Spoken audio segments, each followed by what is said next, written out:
us all together. Lord, we gather in your name as children of a sovereign God. Forever we proclaim, to God be all glory. Well, good morning. How you doing? It is Tuesday, May 19th, 2026. Welcome to episode 689 of the Thinking Theologian as we continue our journey through the scriptures. So today, we read 2 Samuel chapter 19 through 21. The title is Know Your Limitations.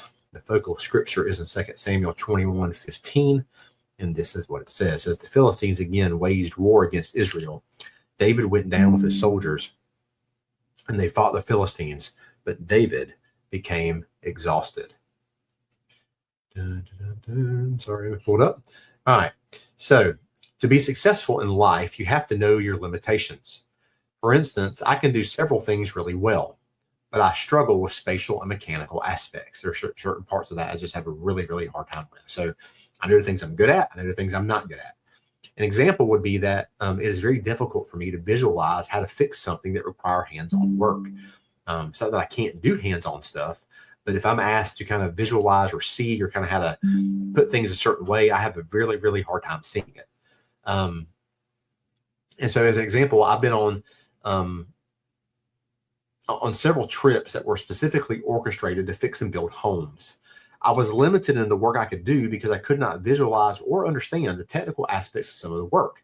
And so they're part of the physical things. It was not a problem. It was the technical thinking about it and seeing it and applying things in a way that wouldn't have to make somebody come back and redo things. It's just hard. I don't know what it is. It's just really hard for me to see those things. And it's not an excuse because I try to learn, but it really frustrates me. And there are a lot of things that frustrate me in life, but that is one of them.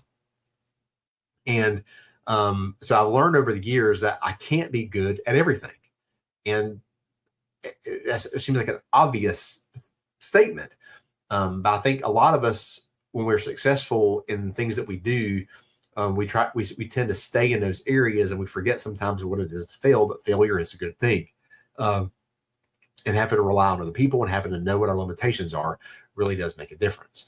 And so I have to know my limitations and trust people who are better at skills than I am. I have to be able to trust them. Like, look, you're better at this than me. I need to trust you in this. And so this is difficult for me, but a skill that has proven to be useful. To be able to trust other people. So in today's reading, we see that the Philistines are at war against the Israelites again. David, being the great king that he is, he goes to battle with his people.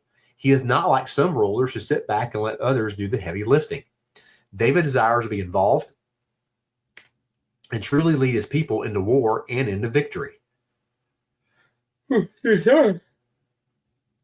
Unfortunately for David, he is getting older and is now exhausted by leading the way he used to lead the people. So he's used to going out in war, leading them out in battle, being successful in battle, fighting wars, being in the trenches. And he does this now and he's just exhausted. He can't do what he used to do. And so David has found his physical limitations. He knows that, okay, now I'm not the young man I used to be. I can't just go out and do battles the way I've always done them. I'm going to have to lead a different way. So today is all about knowing our limitations, just the way David learned his.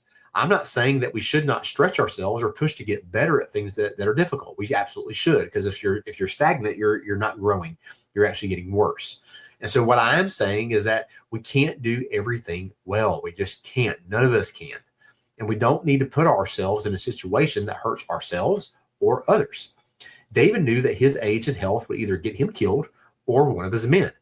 Being exhausted in battle, he either knew I'm going to die because I can't do what I used to do, or I'm going to put myself in a situation to get somebody else killed because they're going to try to protect me, and I'm not able to defend for myself and fight the battles I need to fight. And neither choice was a good decision. So I challenge you today to examine what you are good at and what you struggle with in your life. If you're not a great cook, you don't need to cook for a serious event. So if you're not a really good cook, you don't need to go try to cook for somebody's wedding. That just nobody will be happy with that.